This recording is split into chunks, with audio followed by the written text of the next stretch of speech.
آداب، آئیے شروع کرتے ہیں خبروں کا سلسلہ اعتماد کے ساتھ۔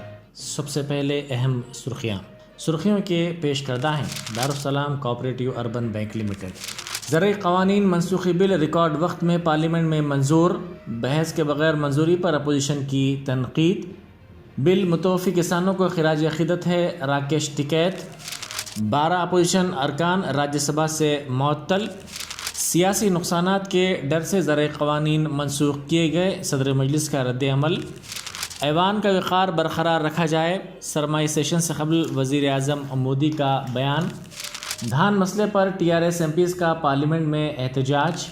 سنگاریڈی کے ریزیڈنشل اسکول کی 42 طالبات اور ایک ٹیچر کرونا سے متاثر۔ بعض تعلیمی اداروں میں کرونا معاملات، تمام طلباء کے اسکریننگ ٹیسٹ۔ وزیر تعلیم کا اعلیٰ سطحی اجلاس۔ اور ہندوستان محض 1 وکٹ سے ٹیسٹ جیتنے سے محروم۔ اب خبریں تفصیل سے۔ پارلیمنٹ میں پیر کو سرمائی سیشن کے پہلے دن زرعی قوانین منسوخی بل 2021 منظور کر لیا گیا۔ لوک سبھا اور راجیہ سبھا دونوں نے آنن فانن مرکز کے 3 زرعی قوانین کو منسوخ کیا۔ اپوزیشن جماعتوں کے احتجاج کے درمیان بل کو عجلت میں منظور کیا گیا۔ مرکزی وزیر نریندر سنگھ تومر نے عارضی التوا کے بعد کارروائی شروع ہونے پر راجیہ سبھا میں زرعی قوانین منسوخی بل پیش کیا۔ بل کی منظوری سے قبل نائب صدر نشین ہری ونش نے قائد اپوزیشن ملکارجن کھڑگے کو 2 منٹ اظہار خیال کی اجازت دی۔ کھڑگے نے خیال ظاہر کیا کہ حکومت نے حالیہ ضمنی انتخاب کے نتائج کا جائزہ لینے کے بعد 5 ریاستوں کے مجوزہ اسمبلی انتخابات کے پیش نظر 3 زرعی قوانین واپس لیے ہیں۔ انہوں نے اس بات کی نشاندہی کی کہ ان قوانین کے خلاف ایجیٹیشن کے دوران پچھلے 1 سال میں 700 سے زائد کسانوں کی جان گئی ہے۔ زرعی قوانین منسوخی بل کی منظوری کے بعد بھارتیہ یونین کے ترجمان راکیش ٹکیت نے کہا کہ یہ بل ان 750 کسانوں کو خراج عقیدت ہے جو گزشتہ سال نومبر میں ایجیٹیشن ہونے کے بعد سے فوت ہوئے ہیں۔ ٹکیت نے کہا کہ کسانوں کا احتجاج جاری رہے گا۔ انہوں نے کہا کہ MSP کو یقینی بنانے کی ضرورت ہے، دیگر مسائل بشمول MSP پر احتجاج جاری رہے گا۔ ٹکیت نے کہا کہ مرکز چاہتا ہے کہ کسان بات چیت کے بغیر ہی ایجیٹیشن ختم کر دیں۔ انہوں نے کہا کہ مرکز کو اب گزشتہ 1 سال میں ہونے والے نقصانات کے تعلق سے بات چیت کرنی چاہیے۔ پارلیمنٹ کا سرمائی سیشن ہنگامی انداز میں شروع ہوا اور پہلے ہی دن اپوزیشن کے 12 ارکان کو بقیہ سیشن کے لیے راجیہ سبھا سے معطل کر دیا گیا۔ اپوزیشن قائدین نے ایک مشترکہ بیان میں اس معطلی کو غیر ضروری اور غیر جمہوری قرار دیا ہے۔ اپوزیشن نے کہا کہ راجیہ سبھا کے طریقہ کار کے قواعد کی خلاف ورزی کی گئی ہے۔ 12 راجیہ سبھا ارکان کو گزشتہ سیشن کے دوران ان کے ناشائستہ رویے کی وجہ سے معطل کیا گیا۔ ایوان کو دن بھر کے لیے ملتوی کر دیا گیا۔ اب 30 ستمبر کو راجیہ سبھا کی کارروائی پھر سے شروع ہوگی۔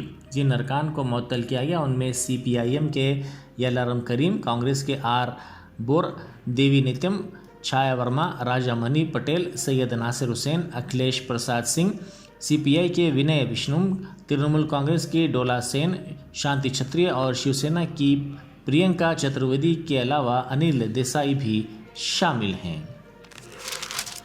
بیرسٹر اسد الدین اویسی MP و صدر کل ہند مجلس اتحاد المسلمین نے زرعی قوانین کو منسوخ کرنے سے متعلق تبصرہ کیا کہ مودی حکومت نے زرعی قوانین واپس لے کر کون سا بڑا کام کیا۔ یہ ان کی غلطی تھی، اس طرح کا قانون نہیں بنانا چاہیے تھا۔ انہوں نے دستور کی دھجیاں اڑا دی تھیں اور عددی اکثریت کی بنیاد پر قانون بنائے۔ آنے والے انتخابات میں سیاسی نقصان کے پیش نظر انہوں نے زرعی قوانین کو واپس لے لیا کیونکہ 1 سال سے کسان احتجاج کر رہے ہیں اور تقریباً 1500 کسانوں کی موت ہوئی ہے۔ صدر مجلس نے آج پارلیمنٹ کے باہر صحافیوں سے بات چیت کرتے ہوئے یہ بات بتائی۔ انہوں نے کہا کہ ان کا خیال ہے کہ اگر یہ قانون سپریم کورٹ سے رجوع کیا جاتا تو سپریم کورٹ ضرور اسے ختم کر دیتا، اس لیے انہیں مجبوری کی حالت میں اور آنن فانن میں اسے واپس لینا پڑا۔ انہوں نے کہا کہ قانون واپس لینے سے قبل وزیر اعظم نے کابینہ میں اس کا فیصلہ نہیں لیا اور ملک کو بتا دیا کہ وہ قانون واپس لے رہے ہیں۔ اجتماعی ذمہ داری جمہوریت کا حصہ ہے۔ اعلان کرنے کے بعد کابینہ کو لایا جا رہا ہے۔ وزیر اعظم مودی نے کہا کہ جائزہ کا پیمانہ یہ ہونا چاہیے کہ پارلیمنٹ کس طرح کام کر رہی ہے، یہ نہیں کہ کس طرح زبردستی کارروائی میں خلل ڈالا گیا۔ انہوں نے کہا کہ ایوان اور کرسی صدارت کا وقار برقرار رکھنا چاہیے۔ سرمائی سیشن شروع ہونے سے پہلے صحافیوں سے بات کرتے ہوئے مودی نے کہا کہ حکومت تمام مسائل پر بحث اور تمام سوالات کا جواب دینے کے لیے تیار ہے۔ انہوں نے کہا کہ شہری چاہتے ہیں کہ اس سیشن میں اور مستقبل میں پارلیمنٹ قومی مفاد کے مسائل پر بحث کرے اور ہندوستان کی آزادی کے لیے لڑنے والوں کے جذبے کے مطابق ملک میں ترقی کی راہیں تلاش کرنے کی ضرورت ہے۔ دوسری طرف ٹی آر ایس کے ارکان پارلیمنٹ نے ریاست میں دھان کی خریداری کے مسائل کی یکسوئی کے مطالبے اور گوداوری کرشنا دریاؤں کے آبپاشی پروجیکٹس کو حاصل کر لینے مرکز کے گزٹ اعلامیے کے خلاف دونوں ایوانوں لوک سبھا اور راجیہ سبھا کی کارروائی میں رکاوٹ پیدا کی، جس کے نتیجے میں دونوں ایوانوں کی کارروائی کو ملتوی کرنا پڑا۔ بعد ازاں انہوں نے احاطہ پارلیمنٹ میں گاندھی جی کے مجسمے کے پاس احتجاج کیا اور مطالبہ کیا کہ مرکز قومی زرعی پیداوار پالیسی کا اعلان کرے۔ لوک سبھا میں وقفہ سوالات کے آغاز کے موقع پر ٹی آر ایس کے ارکان نے اس کے فلور لیڈر ناما ناگیشور راؤ کی قیادت میں نعرے بازی کی اور پلے کارڈز کے ساتھ مظاہرہ کیا۔ سنگاریڈی ضلع میں تلنگانہ ریزیڈینشیل اسکول کی 42 طالبات اور ایک ٹیچر کورونا سے مثبت پائی گئی۔ حیدرآباد سے تقریباً 50 کلومیٹر دور سنگاریڈی ضلع کے متنگی میں واقع مہاتما جیوتی با پھولے گروکل اسکول میں یہ معاملات سامنے آئے۔ اسکول کی 491 طالبات میں سے 261 طالبات کا اتوار کو کرونا معائنہ کیا گیا، جن میں 42 اس انفیکشن سے مثبت پائی گئیں۔ محکمہ صحت کے حکام پیر کو بقیہ طالبات کے معائنے کر رہے ہیں۔ محکمہ صحت کے ایک عہدیدار نے کہا کہ تمام 27 اساتذہ اور اسٹاف ارکان کا معائنہ کیا گیا۔ وزیر تعلیم سبیتا اندرا ریڈی نے کہا ہے کہ ریاست کے بعض تعلیمی اداروں میں کرونا کے معاملات درج ہو رہے ہیں، جس کے پیش نظر تمام طلباء کے اسکریننگ ٹیسٹ کیے جا رہے ہیں۔ انہوں نے ریاست کے مختلف تعلیمی اداروں اور بالخصوص اقامتی اسکولوں میں کرونا کے مثبت معاملات کے سامنے آنے کی اطلاعات کے درمیان آج ایک اعلیٰ سطحی اجلاس منعقد کیا، جس میں محکمہ تعلیم کے ساتھ ساتھ محکمہ صحت کے عہدیداروں نے بھی شرکت کی۔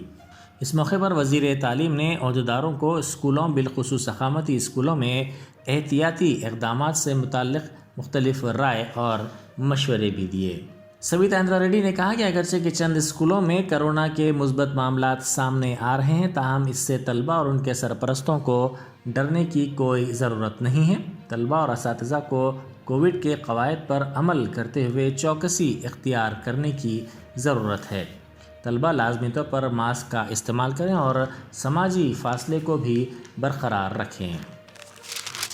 لیفٹ آرم اسپنر جڈیجا 40 رن پر 4 وکٹ اور آف اسپنر روی چندر اشون 35 پر 3 وکٹ کی خطرناک بولنگ کی بدولت نیوزی لینڈ کے خلاف ہندوستان کی جھولی میں تقریباً آ چکا پہلا ٹیسٹ میچ پیر کے روز نیوزی لینڈ کی آخری جوڑی کی جدوجہد کی وجہ سے ہار جیت کے فیصلے کے بغیر ڈرا کر دیا گیا۔ گرین پارک گراؤنڈ میں میچ کے آخری دن کے پہلے سیشن کے ہندوستانی بولرز کو کوئی کامیابی نہیں ملی اور میچ ڈرا کی طرف بڑھتا دکھائی دے رہا تھا، لیکن لنچ اور چائے کے وقت کے درمیان میزبان بولرز نے 3 اہم وکٹیں لے کر میچ کو دلچسپ بنا دیا، جبکہ چائے کے وقفے کے بعد اشون اور جڈیجا نے بہترین بولنگ کرتے ہوئے میچ کو مکمل طور پر ہندوستان کی طرف کر دیا۔ وہیں اپنا ٹیسٹ ڈیبیو کھیلنے والے رویندرا نے 91 گیندوں پر ناٹ آؤٹ 18 رن بنائے اور نمبر 11 کے batsman Ajaz Patel 2 not out 23 گیندوں کا وکٹ ہندوستانی گیند باز آخرکار تک حاصل نہیں کر سکے اور ٹیم انڈیا پر کھڑی جیت سے محروم ہو گئی۔ یہ تھی اعتماد کی خبریں۔ مزید خبروں کے لیے اعتماد کی ویب سائٹ ملاحظہ کی جا سکتی ہے۔ ملک و دنیا بھر کی تازہ خبروں کے لیے اعتماد کی یوٹیوب چینل کو سبسکرائب کرنا نہ بھولیں اور بیل بٹن دبانے کے علاوہ شیئر بھی کریں۔